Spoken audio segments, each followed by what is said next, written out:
Hello friends, कैसे हो आप लोग। मैं टीच करूंगा आपके लिए आज टीडीएस। टीडीएस मेरे ख्याल से सबसे ज़्यादा ज़रूरी टॉपिक है आपके सिलेबस का। अपना सिलेबस कंप्लीट करने के बाद एग्जाम्स देने के बाद आपको डिग्री मिल जाएगी, मार्केट में आओगे तो सबसे ज़्यादा जिस टॉपिक की जरूरत पड़ेगी वो उसमें से एक होता है टीडीएस। तो टीडीएस बहुत सीरियसली करने की रिक्वायरमेंट है, टैक्स डिडक्शन एट सोर्स। तो मैं पहले थोड़े से बेसिक्स बताऊंगा टीडीएस के, तब फिर जो लॉ के अंदर प्रोविजंस दे रखी हैं उनको हम डिस्कस करेंगे। टीडीएस का मेन पर्पज होता है टैक्स के थ्रू जो ट्रांजैक्शंस किए गए हैं उनको डॉक्यूमेंटेड करना, उनको रिकॉर्ड करना। देखो, इनकम टैक्स डिपार्टमेंट ये चाहता है कि जो भी ट्रांजैक्शंस हो वो हमें पता चलते रहें, जिससे कि हमें ये आइडिया लगता रहेगा सामने वाले की इनकम कितनी है। और जब उसकी आईटीआर को हम देखेंगे तो पता चल जाएगा उसने सारे ट्रांजैक्शंस को डिस्क्लोज किया है या नहीं किया है। इस बात को मैं इस तरीके से समझाता हूं और आपको बहुत जल्दी समझ में आएगी। सपोज करते हैं एक कंपनी है और एक कंपनी का डिबेंचर होल्डर है। इसके पास कंपनी के डिबेंचर्स हैं। तो कंपनी ने कहा कि हम आपको इंटरेस्ट दे रहे हैं, इंटरेस्ट 1 लाख रुपए का इंटरेस्ट पे किया जाएगा। तो कंपनी के तो क्या कहेगी, हमारे लिए तो एक्सपेंडिचर हो गया और हमें 1 लाख रुपए का डिडक्शन दो। एक्सपेंडिचर 1 लाख रुपीज का है तो कंपनी डिडक्शन क्लेम करेगी, डिडक्शन। और कितने का? 1 लाख का। जो भी खर्चा होता है, इंटरेस्ट आपने पे किया, उसको एज ए पीजीबीपी की इनकम निकाली जाएगी। और डिडक्शन कौन सी इनकम में से कंपनी क्लेम करेगी? पीजीबीपी की इनकम से। इनकम को अर्न करने के लिए उसने डिबेंचर्स के लिए इश्यू किया था, कैपिटल को एक तरीके से मनी को रेज करने के लिए, उस पर इंटरेस्ट पे कर रहे हैं। तो जो भी इंटरेस्ट पे कर रहे हैं वो बिजनेस का खर्चा है और वो बिजनेस की इनकम में से माइनस किया जाएगा। डिबेंचर होल्डर की ये इनकम बन जाएगी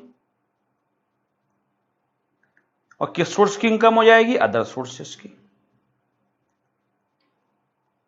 उसको इस इनकम को डिस्क्लोज करना चाहिए 1 लाख रुपए की। कितनी इनकम हो गई? 1 लाख रुपए की। और डिस्क्लोज करना चाहिए अदर सोर्सेस के अंदर।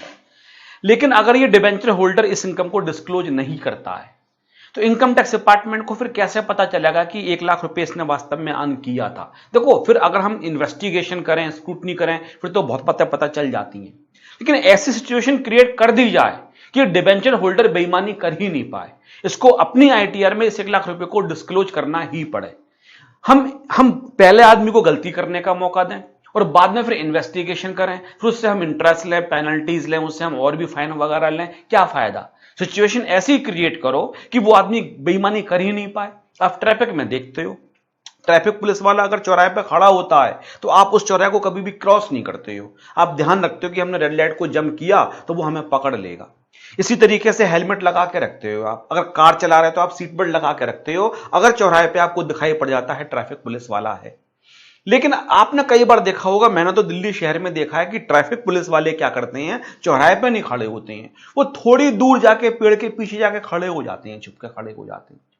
अब क्या करते हैं, जैसे ही आप रेड लाइट जंप करते हो एकदम सामने आ जाते हैं और सामने आते हैं, फिर आपका चालान काटते हैं या जो भी आपके बीच में ट्रांजैक्शंस होता है उस तरीके से मामले को सुलझाया जाता है। ये तरीका गलत हो गया। वो ये मौका दे रहे हैं कि आप रेड लाइट जंप करो, फिर उसके बाद आपसे फाइन लिया जाए। मैं ब्राइबरी की बात ही नहीं कर रहा हूं, चलो मैं तो चालान की बात कर रहा हूं। वो चालान ही काट रहे हैं प्रॉपर तरीके से कि नहीं आपने रेड लाइट को जंप किया है। लेकिन वो पेड़ के पीछे छुपकर खड़े क्यों हुए? उन्होंने इस बात का मौका आपको क्यों दिया कि आप रेड लाइट जंप कर लो? उसी समय कोई एक्सीडेंट हो जाता, आपकी गलती थी, लेकिन पुलिस वालों की गलती भी तो है। वो भी तो अटेंटिव होने चाहिए ना, उस समय वहां खड़े हो, उनका एक फियर होना चाहिए लोगों के बीच में, जिससे कि वो रेड लाइट को जंप नहीं करें, हेलमेट लगा के रखें, सीट बेल्ट लगा के रखें। आप समझो, तो दो तरीके से काम हो सकता है। पहले हम गलती करने की छूट दे दें, सिचुएशन क्रिएट कर दें, उसके बाद आपसे बोलें कि आपने गलती करी थी इसलिए आपको फाइन देना पड़ेगा, पेनल्टी देनी पड़ेगी। एक तरीका ये होता है सिचुएशन ऐसी क्रिएट की जाए कि सामने वाला गलती ही नहीं करे। तो अगर पुलिस वाले चौराहे पे ही खड़े रहेंगे, इंटरसेक्शंस होते हैं, रेड लाइट्स होती है, वहीं खड़े रहेंगे, तो वहां पे आदमी को दिखाई पड़ जाएगा सामने खड़े हुए हैं, और वो किसी भी कॉस्ट में किसी भी तरीके की कोई भी इस तरीके काम नहीं करेगा कि उसकी लाइफ को रिस्क हो या औरों की लाइफ को रिस्क हो। तो अगर 1 लाख रुपए पे वो टैक्स पे नहीं करता है, इनकम टैक्स डिपार्टमेंट में असेसिंग ऑफिसर कहता है कि मुझे लग रहा है, तो वो मैं इसका स्क्रूटनी करूंगा, वहां पे डॉक्यूमेंट्स मंगाए जाते हैं, बात खुल जाती है। वो एक्सेप्ट कर लेता है, ये भी तरीका है। फिर जो आपने इनकम को छुपाया था, अंडर रिपोर्टिंग करी थी या मिस रिपोर्टिंग करी थी, उसके अकॉर्डिंग आपको पेनल्टी पे करनी पड़ेगी। लेकिन ये सिचुएशन क्रिएट ही क्यों हो? तो इनकम टैक्स डिपार्टमेंट ने क्या कहा, कंपनी से कहा, कंपनी को हम आगे से बोलेंगे पेयर, और डिबेंचर होल्डर को हम क्या बोलेंगे, पेई। कंपनी से कहा कि जब आप 1,00,000 रुपए दोगे अपने डिबेंचर होल्डर के लिए, तो यहां पे आप एक टैक्स माइनस कर लोगे एट द रेट ऑफ 10%। और यह बात लिखी हुई है अंडर सेक्शन 193 के अंदर। 193 एक सेक्शन बना दिया गया, उसमें लिख दिया गया कि जब भी आप डिबेंचर होल्डर को पेमेंट करोगे तो एक रेट हम दे देते हैं, फिक्स रेट है वो 10%, उससे एक टैक्स माइनस कर लोगे। उसने कंपनी ने क्या किया, 10,000 रुपीज को माइनस कर लिया, अब बचा 90,000। 90,000 तो इसको पे कर दिया। अब इसके हाथ में जो रिसीव हुआ, रिसीव्ड, अब मैं इनकम नहीं लिख रहा हूं, मैं कितना लिख रहा हूं, रिसीव्ड 90,000। कंपनी ने अभी 1,00,000 रुपए ही पे किया है, लेकिन डिबेंचर होल्डर के हाथ में जाके पहुंचा 90,000, और 10,000 जो रुपए था वो उसने किसको पे कर दिया, वो पे कर दिया गवर्नमेंट के लिए, या कह सकते हो इनकम टैक्स डिपार्टमेंट के लिए। उसका 10% टीडीएस माइनस कर लिया। अब ध्यान से सुनना, इस तरीके से जो डिबेंचर होल्डर था उसके हाथ में 90,000 पहुंचे, और उसका जो टैक्स था वो 10,000 रुपए ऑलरेडी किसके पास पहुंच गया, सरकार के पास पहुंच गया। ये मिस्टर डिबेंचर होल्डर का ही पेमेंट है, लेकिन डिबेंचर होल्डर के हाथ में नहीं गया, वो सरकार के पास पहुंच गया। अब क्योंकि सोर्स कौन है, कंपनी जो दे रही है पेमेंट, उसने वहीं पे टैक्स को माइनस कर लिया, इसलिए इस जो टैक्स को डिडक्ट किया गया है इसको कहा जाता है tax deduction at source.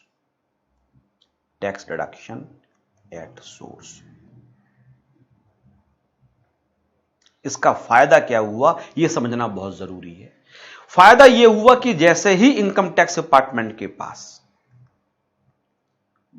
Government के पास बोलो या इनकम टैक्स डिपार्टमेंट के पास 10,000 रुपए आया, सरकार को यह पता है कि अंडर सेक्शन 193 आया है, सरकार को यह पता है कि जो रेट था वो 10% था, और सरकार को यह पता है कि जो डिबेंचर होल्डर है उसका ये पैन है, वो आपको पैन के नाम से जानता है। जो कंपनी होगी उसने आपका पैन भी दे दिया हुआ सरकार के लिए। इनकम टैक्स डिपार्टमेंट के पास 4 बातें पता चल गई कि एक हमें आदमी है कोई, उसका 10,000 रुपए आया है, 193 के अंदर आया है, 193 में रेट 10% होता है, और किसका है उसके पर्टिकुलर्स पेन से पता चल गया कि इस आदमी का हमारे पास आया है। अब असेसिंग ऑफिसर मैथमेटिक्स लगाएगा, वो इनकम निकाल लेगा आपकी कि आपको कितना पेमेंट मिला होगा। वो कहेगा 10,000 इंटू 100/90, 10% से कटा तो जो आपको मिला वो आपके लिए कितना हो, वो 10, वो 90 कर। इनकम टैक्स डिपार्टमेंट क्या करेगा, 100/10, 10% अगर 10,000 के इक्विवेलेंट है तो एक्चुअली में कितना पेमेंट दिया गया होगा, 100/10 कर दो, और कितना पता चल गया, 1,00,000 रुपए। अब असेसिंग ऑफिसर को यह बात पता है कि डिबेंचर होल्डर को जो पेमेंट दिया गया था वो 1,00,000 रुपए का पेमेंट दिया गया था। अब वो जब भी उसकी आईटीआर चेक करेगा तो सबसे पहले यह देखेगा 1,00,000 रुपए की इनकम को डिस्क्लोज किया गया है या नहीं किया गया। अब इस इनकम का एक डॉक्यूमेंटेशन हो गया, ये रिकॉर्ड हो गई। अब डिबेंचर होल्डर को इस इनकम को डिस्क्लोज करना ही पड़ेगा।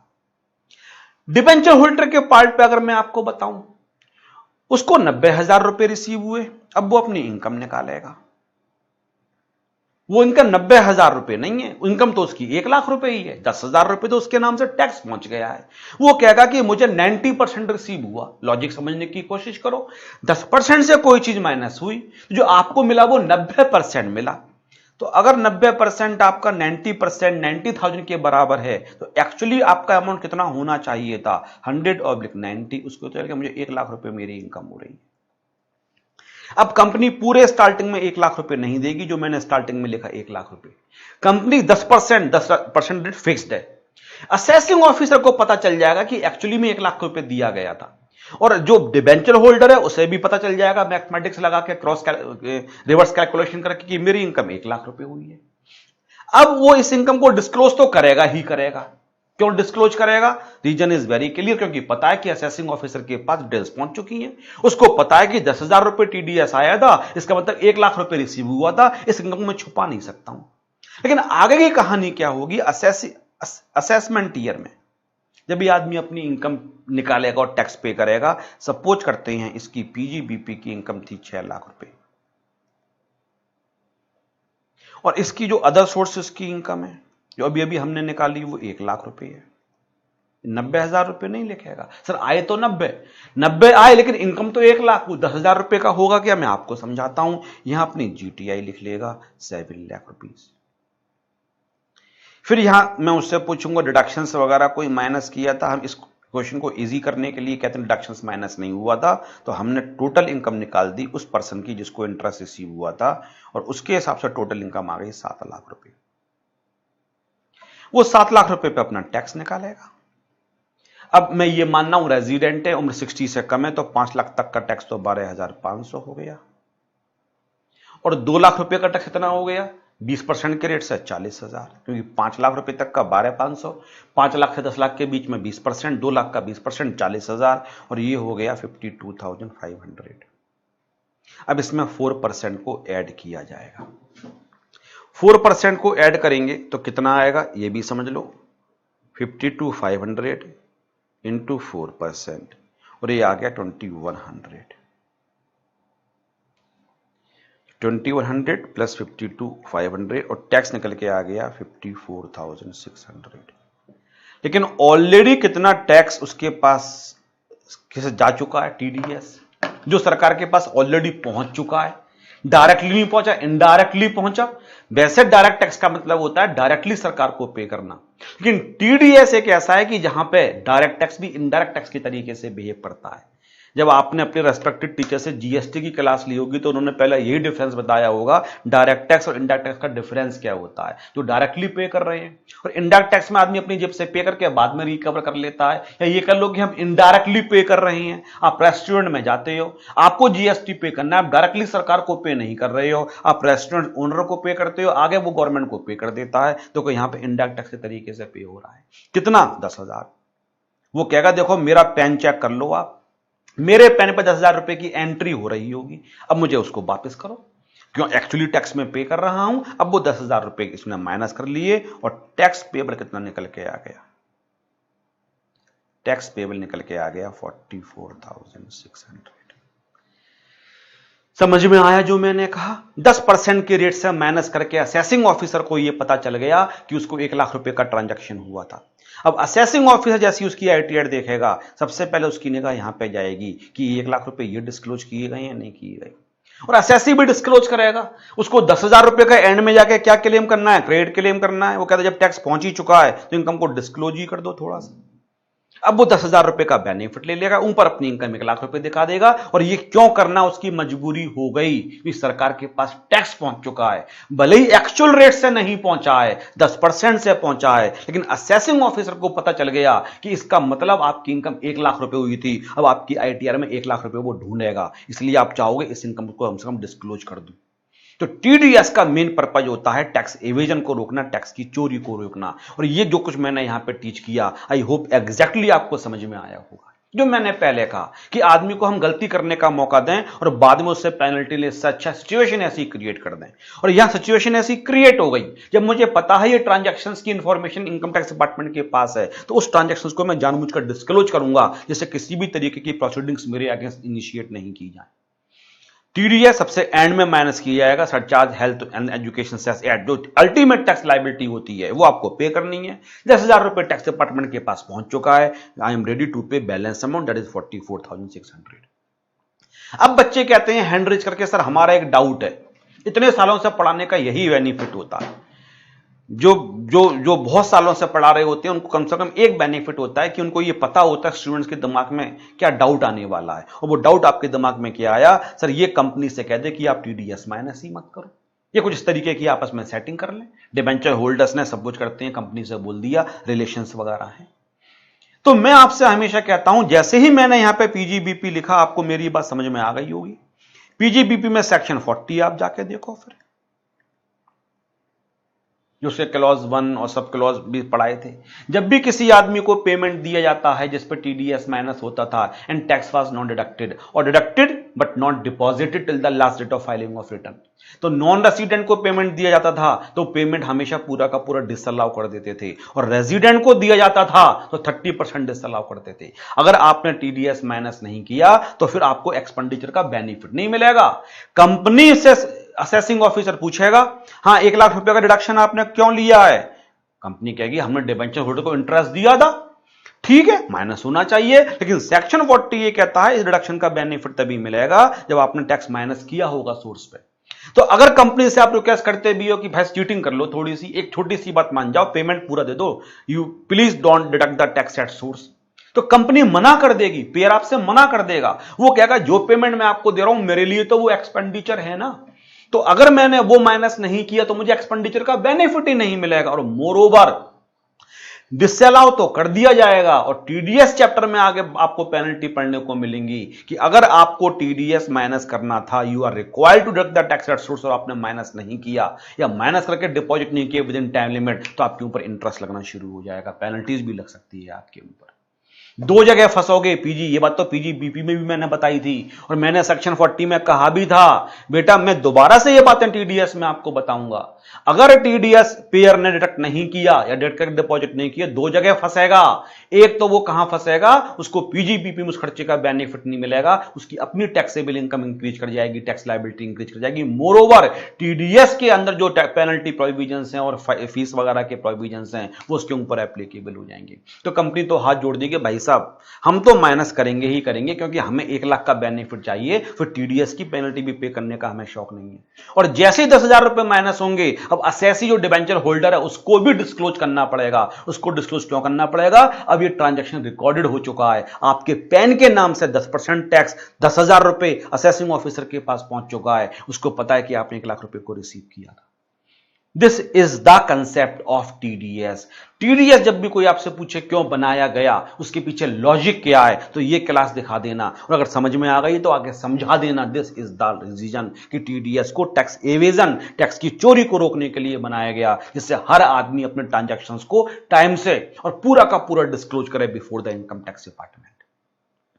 अगर यह बात आपको सारी अच्छे तरीके से समझ में आती है तो मैं आपको टैक्स के प्रोविजन डिटेल में पढ़ा सकता हूं, लेकिन एक छोटी सी बात मैं आपको और बताऊंगा। कई बार यह भी हो सकता है कि उसका टैक्स तो माइनस हो गया, लेकिन उसकी टैक्स लायबिलिटी 10,000 से कम ही निकल के आती है, निकल के ही नहीं आती। एक मैं दूसरा ऑल्टरनेट लेता हूं। असेसमेंट ईयर में उस आदमी ने क्या किया? असेसमेंट ईयर उसने कहा कि जो मेरी पीजीबीपी की इनकम है, वो पीजीबीपी की इनकम 6 लाख रुपए है, सपोज करते हैं, सेम 4 लाख रुपए ले लेता हूं, और मेरी जो इंटरेस्ट की इनकम है वो 1 लाख रुपए है। अब उसकी जीटीआई कितनी हो गई? 5 लाख। डिडक्शंस में चलो फिर नील मान लेता हूं। Total income 5 lakh. उसने कहा मेरा टैक्स हो गया 12,500 और मुझे यहां से रिबेट मिल जाएगी अंडर सेक्शन 87A 12,500। मेरी टैक्स लायबिलिटी नील हो गई, लेकिन टीडीएस उसका माइनस हो चुका है। जिस समय कंपनी ने 10,000 रुपए माइनस करे, उस समय कंपनी को क्या पता है इसकी टैक्स लायबिलिटी किस रेट से होने वाली है। अगर ये इंडिविजुअल है तो हो सकता है 5%, 0%, 20%। उसने 10% से टैक्स माइनस कर लिया, लेकिन यहां 87A की वजह से रिबेट उसकी 0 हो गई। अब वो यहां माइनस करेगा टीडीएस। 10,000 रुपए टैक्स इसका पहुंच चुका है। अब वो कहेगा तो टैक्स मुझे 0 पे करना था, लेकिन टैक्स आपके पास पहुंच चुका है। इनकम टैक्स डिपार्टमेंट कहेगा चिंता मत करो, आपने यहां लिखा था पेबल, अब यहां पेबल मत लिखो, अब यहां पे क्या लिख दो आप? रिफंड लिख दो, रिफंड। और कितना रिफंड मिल जाएगा आपके लिए? 10,000 रुपए आपको रिफंड कर दिया जाएगा। इसमें थोड़ा नुकसान हो गया, क्योंकि आप पे 10,000 रुपए जो पहले चले गई उसका इंटरेस्ट का तो लॉस हो रहा है आपको, लेकिन वो आप इंटरेस्ट डिमांड नहीं कर सकते हो कि हमारा टीडीएस क्यों माइनस कर लिया। ये रिफंड अगर एक टाइम लिमिट के अंदर नहीं मिलेगा, एक टाइम लिमिट है रिफंड देने की, इतने टाइम के अंदर देंगे तो आपको इंटरेस्ट मिल सकता है, वो बात की कहानी है। लेकिन आप ये बोलो कि हमारा टीडीएस बनना ही नहीं चाहिए था, उस समय क्या पता आपकी टैक्स लायबिलिटी 0 होगी। अगर आप पीजीबीपी की इनकम 10 रुपए भी ज्यादा कमा लेते, अगर आपकी जीटीआई 5 लाख 10 रुपए भी हो जाती, टोटल इनकम 5 लाख रुपए, तो रिबेट का बेनिफिट ही नहीं मिलता आपके लिए। 5 लाख तक रिबेट का बेनिफिट मिलता है, उसके बाद रिबेट का बेनिफिट मिलना बंद हो जाता है। तो उस समय आपका टीडीएस माइनस हो गया, सरकार बाद में वापस कर देगी, बट इस 10,000 रुपए पे अभी आप रिफंड को क्लेम नहीं, वो इंटरेस्ट नहीं मांग सकते हो कि 10,000 रुपए पे हमें इंटरेस्ट दो, आपने हमारे पैसे को एंजॉय किया। तो अगर आपका टीडीएस जो था उससे ज्यादा टैक्स लायबिलिटी है तो माइनस कर लो, वो टैक्स पेबल निकल के आ जाएगा। जो आपका टैक्स माइनस हो गया उससे कम की लायबिलिटी निकल के आती है, जीरो की निकल के आती है, जो नेगेटिव वैल्यू निकल के आएगी वो एक्चुअली में रिफंड हो जाएगी और इनकम टैक्स डिपार्टमेंट बाइज्जत वो पैसा आपको वापस करेगा। और जो टाइम लिमिट वापस करने का एक्ट में दे रखा है उस टाइम में वापस नहीं करता है, उसके बाद हो सकता है आपको इंटरेस्ट भी पे किया जाए। तो वो सारी एडवांस बातें हैं जो आगे हम करते रहेंगे, लंबा चैप्टर है। वैसे चैप्टर तो हर टीचर के हाथ में होता है, वो 2 घंटे में खत्म करे, 20 घंटे में खत्म करे। हाँ, कम से कम 2 घंटे में खत्म नहीं करने वाला हूं, मैं टाइम लगाने वाला हूं टीडीएस के ऊपर। तो 193 के एग्जाम्पल से मैंने समझाया कि जब भी किसी को इंटरेस्ट डिबेंचर्स पर दिया जाएगा 10% के रेट से माइनस किया जाएगा। तो अगर मैं आपको 193 की लैंग्वेज दिखाऊं, लैंग्वेज में क्या लिखा हुआ है। इससे पहले मैंने 2 सेक्शन छोड़ दिए, 192 छोड़ दिया, 192A। क्यों? क्योंकि पहले आप लॉजिक समझो, लॉजिक समझ में आ गया तो डेफिनेटली आपको सारे सेक्शन समझ में आ जाएंगे। तो सबसे पहले लिखा हुआ है the person responsible for paying to responsible for paying. जो भी पर्सन पे कर रहा है इसको आगे से बोलेंगे पेयर, जो पे कर रहा है। अब किसको पे कर रहा है? To a resident. दूसरी बात लिखी हुई है टू ए रेसिडेंट, इसलिए मैंने एग्जाम्पल में बोला भी था मैं रेजिडेंट मानना हूं इसके लिए। सर नॉन रेजिडेंट को पेमेंट करें तो भी टीडीएस करता है, तब सेक्शन दूसरा हो जाएगा। अगर आप अभी माइनस कर रहे हो तो 193 होगा। और फिर इनकम का नाम सर कौन सा होना चाहिए? Any income by way of interest on securities. ये हो गया पे, दूसरा वाला हो गया पे। पेयर कोई भी हो, जिसको दिया गया वो चाहे इंडिविजुअल हो, एचयूएफ हो, कंपनी हो, फर्म हो, लेकिन रेसिडेंट होना चाहिए। कौन सी इनकम? इंटरेस्ट ऑन सिक्योरिटी, उसमें से माइनस किया जाएगा। फिर आखिरी बात आप पूछ सकते हो किस रेट से माइनस किया जाएगा? At the rate of 10%। ये 4 बातें अगर आपको समझ में आती हैं तो बहुत अच्छे तरीके से टीडीएस आपने समझना शुरू कर दिया। हमेशा जब भी कोई सेक्शन देखो ये 4 बातें पूछो। पहली बात, कौन पे कर रहा है? कोई भी जो सिक्योरिटी इश्यू कर सकता है। फिर किसको दिया जा रहा है पेमेंट? तो 193 में हम टीडीएस तभी माइनस करेंगे जिसको दिया गया हो वो रेसिडेंट हो। फिर चाहे रेसिडेंट इंडिविजुअल हो, रेसिडेंट एचयूएफ हो, रेसिडेंट फर्म हो, रेसिडेंट एओपी हो। सर कौन सी इनकम में से माइनस करने की पावर पेयर को दी गई है? इंटरेस्ट ऑन सिक्योरिटीज, डिबेंचर्स हो गया, बॉन्ड्स हो गया, शेयर्स नहीं, उस पर तो डिविडेंड होता है, उसका सेक्शन तो 194 हो जाएगा नेक्स्ट वाला। 193 सिक्योरिटीज पे जो इंटरेस्ट पे किया जाता है उसका। सर किस रेट से माइनस होगा? रेट लिखा हुआ है 10%। फिर एक छोटी सी बात और लिखी हुई है कि कब कब TDS is not required to be deducted. TDS is not required to be deducted under section 193। TDS कब माइनस नहीं किया जाएगा? तो वो क्या कह रहे हैं? No tax shall be deducted from any interest payable to an individual HUF. पहले बात हो गई कि जिसको पे किया गया वो इंडिविजुअल एचयूएफ हो। हु इज रेजिडेंट, वो तो होना ही चाहिए क्योंकि 193 में रेजिडेंट में माइनस होता है। On debentures issued by A company, debentures पे इंटरेस्ट पे किया गया हो। और कोई सिक्योरिटी है तो नहीं, डिबेंचर्स पे। और वो कंपनी कैसी होनी चाहिए? In which public are substantially interested. दूसरा नेचर ऑफ इनकम हो गई। तीसरा जो कंपनी पे कर रही है वो कैसी होनी चाहिए? वो होनी चाहिए in which public are substantially interested. Private limited नहीं होनी चाहिए, पब्लिक होनी चाहिए। जिसमें पब्लिक सब्सटेंशियली इंटरेस्ट होती है वो भी पब्लिक कंपनी होती है। ये तीनों बातें हो। फिर एक बात और है, interest is paid by company by an account पे चेक। जो आपको इंटरेस्ट दिया गया हो वो अकाउंट पे चेक से दिया गया हो। चौथी बात।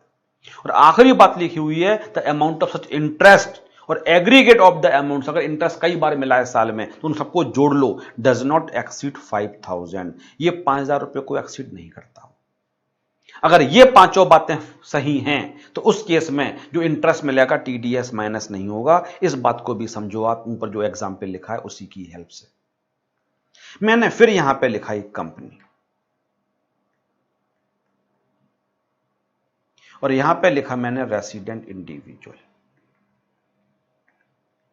मैं जो बात समझाना चाहता हूं समझने की कोशिश करना।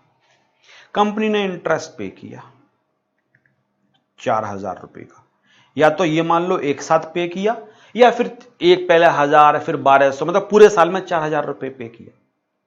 ये कंपनी जो है ये पब्लिक लिमिटेड है। पहली कंडीशन, जो पेयर है वो रेसिडेंट और इंडिविजुअल ले लिया, इंडिविजुअल एचयूएफ होना चाहिए। डिबेंचर्स पे इंटरेस्ट है, इंटरेस्ट ऑन डिबेंचर्स, ये भी ले लिया। 5,000 रुपए को एक्सीड नहीं करता है, अकाउंट पे ही चेक से पेमेंट दिया गया है। सारी कंडीशन सेटिस्फाइड हो गई। जो जो कंडीशंस लिखी हैं वो कंडीशंस देख लो। पहली कंडीशन दे रखी है इंडिविजुअल एचयूएफ, हां सही है। दूसरा डिबेंचर्स पे होना चाहिए, कंपनी पब्लिक का सब्सटेंशियली इंटरेस्टेड, अकाउंट पे ही चेक से दिया गया, वो 5,000 रुपए को एक्सीड नहीं करता, और सब सेटिस्फाइड है। तो कंपनी इसमें से टीडीएस माइनस नहीं करेगी। अब इसके हाथ में पूरा 4,000 रुपए रिसीव हो जाएगा। इट डज नॉट मीन कि ये नॉन टैक्सेबल हो गया, ये बात मैं आपको बताना चाह रहा हूं। कई बच्चे ये समझते हैं अब टीडीएस माइनस नहीं हुआ ये नॉन टैक्सेबल हो गया, गलत। टीडीएस माइनस नहीं हुआ बट इनकम तो अभी भी टैक्सेबल है, अपने हाथ से वो टैक्स पे करेगा। इस बात को समझाऊंगा, लेकिन पहले थ्योरेटिकली समझो मेरी बात के लिए। ये क्यों प्रोविजन बनाए गई हैं? देखो, अकाउंट पे ही चेक से दिया गया तो अब बैंक में तो आएगा ही आएगा। तो अगर डिस्क्लोज नहीं करेगा 4,000 रुपए को, तो बैंक स्टेटमेंट देख के असेसिंग ऑफिसर पूछ लेगा कि भैया 4,000 रुपए का ये मिला था, ये आपने डिस्क्लोज क्यों नहीं किया है। एक तरीके से असेसिंग ऑफिसर पर अभी इंफॉर्मेशन नहीं पहुंची, लेकिन बाद में पहुंचने के तो चांसेस हैं अगर वो अकाउंट्स को देखता है तो। और इतना छोटा सा अमाउंट है, हो सकता है इस आदमी की टैक्स लायबिलिटी जीरो। अगर इसका आप टीडीएस माइनस कर लोगे तो उस पर बर्डन पड़ सकता है। इनको छोटा अमाउंट दिया जा रहा है, बहुत बड़ा अमाउंट नहीं दिया जा रहा है, और ऐसे मीडियम से दिया जा रहा है जिसका ट्रांजैक्शन ऑलरेडी रिकॉर्ड हो रहा है, अकाउंट पे चेक से दिया जा रहा है। तो सरकार ने कहा चलो अभी इसका टीडीएस माइनस मत करो, ये बेईमानी नहीं करेगा इतना, और होता है टैक्स जीरो ही निकल के आए इसका, लेकिन इसका टैक्स जीरो निकल के नहीं आ रहा है। अब हमने इससे पूछा कि भाई साहब आपकी असेसमेंट ईयर आ गया, आपकी पीजीबीपी की इनकम कितनी है? इसने कहा 6 लाख रुपए। अब अदर सोर्सेज की इनकम इसकी लिखी 4,000, देखो अब टैक्सेबल हो गई 4,000। अब वो 20% वाले स्लैब में पहुंच गई तो टोटल इनकम निकल के आ गई 6,04,000। मैं ये मान रहा हूं इसने डिडक्शंस कोई भी नहीं करी थी, इसलिए डायरेक्ट मैंने जीटीआई नहीं निकाली, टोटल इनकम लिख दी। अब इसका टैक्स निकाल लेती है तो 12,500 तो ये हो गया, और 1,04,000 रुपए का 20% निकाल देते हैं, 1,04,000 इंटू 20%, ये आ गया 20,800 प्लस 12,500, ये हो गया 33,300। इसमें 4% ऐड किया 1,332, ये आ गया बेटा 34,632। अब यहां टीडीएस माइनस नहीं होगा, अब वो पे करेगा 34,632, राउंड ऑफ कर देना 630 कर देना। तो सर 4,000 रुपए टैक्सेबल हुए? हाँ टैक्सेबल हुए। जब 4,000 रुपए आपने यहां ऐड कर दिए, 5 लाख से ऊपर वाले में पहुंच गए तो 20% से टैक्सेबल हुए। लेकिन हमने उस समय टीडीएस माइनस क्यों नहीं किया? टीडीएस इसलिए माइनस नहीं किया क्योंकि जिसको बहुत छोटा इंटरेस्ट मिल रहा है, सरकार उसके जो एक कदे कैश इनफ्लो है उसको सरकार कम नहीं करना चाहती। आदमी के पास थोड़ा बहुत तो कैश होना चाहिए। अब इसमें से भी सरकार माइनस कर ले पैसा थोड़ा सा 4,000 रुपए में से, उसके पास फिर बैंक में पैसा कम पहुंचेगा, बैंक में पैसा कम पहुंचेगा, उसको कैश की रिक्वायरमेंट हो सकती है, और अमाउंट बहुत बड़ा नहीं है, केवल 400 रुपए टीडीएस माइनस होता अगर 10% से किया भी जाता। और रिकॉर्ड तब भी हो रहा है क्योंकि अकाउंट पे चेक से दिया जा रहा है। अल्टीमेटली तो पकड़ा जाएगा अगर इसने अपनी इनकम को डिस्क्लोज नहीं किया। तो मैं ये कहना चाहता हूं कि हर सेक्शन में बताया गया होगा किस अमाउंट तक टीडीएस माइनस नहीं होगा, उसको थ्रेशोल्ड लिमिट बोलते हैं। But it does not mean कि वो अमाउंट नॉन टैक्सेबल हो रहा है। टीडीएस माइनस नहीं होने का मतलब ये हो गया कि अभी माइनस नहीं होगा, लेकिन आपके हाथ में जाकर डिपेंड करेगा कि वो एक्चुअल में टैक्सेबल हो रहा है या नहीं हो रहा है। तो आप सेक्शन पढ़ने का तरीका सीखो। सबसे पहले पेयर देखना, फिर नेचर ऑफ इनकम देखना, इंटरेस्ट ऑन डिबेंचर्स जहां तक 193 की बात है, फिर पे देखना रेसिडेंट पर्सन, फिर देखना rate of interest 10%, rate of TDS, फिर आखिर में देखना वो लिमिट जहां तक टीडीएस माइनस नहीं होगा। तो पहली लिमिट थी 5,000, लेकिन 5,000 डायरेक्टली नहीं है, कुछ कंडीशंस और भी सेटिस्फाइड है। इसके बाद कुछ और भी केसेस हैं, ये वाले केसेस जहां टीडीएस माइनस नहीं होता है। जैसे कि no TDS shall be deducted on any interest payable to an insurance company. अगर इंश्योरेंस कंपनी को इंटरेस्ट पे किया जा रहा है तो टीडीएस माइनस नहीं होगा। तो जो मेन पहला पॉइंट था वो मैंने आपको टीच करवा दिया कि कहां टीडीएस माइनस नहीं होता है। अगर इंडिविजुअल एचयूएफ के लिए इंटरेस्ट डिबेंचर्स पे दिया जा रहा है, अकाउंट पे चेक से दिया जा रहा है, पब्लिक सब्सटेंशियली इंटरेस्टेड ऐसी कंपनी से दिया जा रहा है और 5,000 रुपए को एक्सीड नहीं करता है तो टीडीएस माइनस नहीं होगा। बाकी के भी 3 केस सेकंड थर्ड फोर्थ खुद पढ़ना और याद करना, नोट्स बनाना। किसी भी तरीके का डाउट है तो मेरा ईमेल आईडी सब बच्चों को पता है, imsb003@gmail.com। टीडीएस बहुत डिटेल में आपको टीच करूंगा, पेपर में बहुत सारा हिस्सा आपके लिए मिलेगा। Have a nice day. Thank you very much.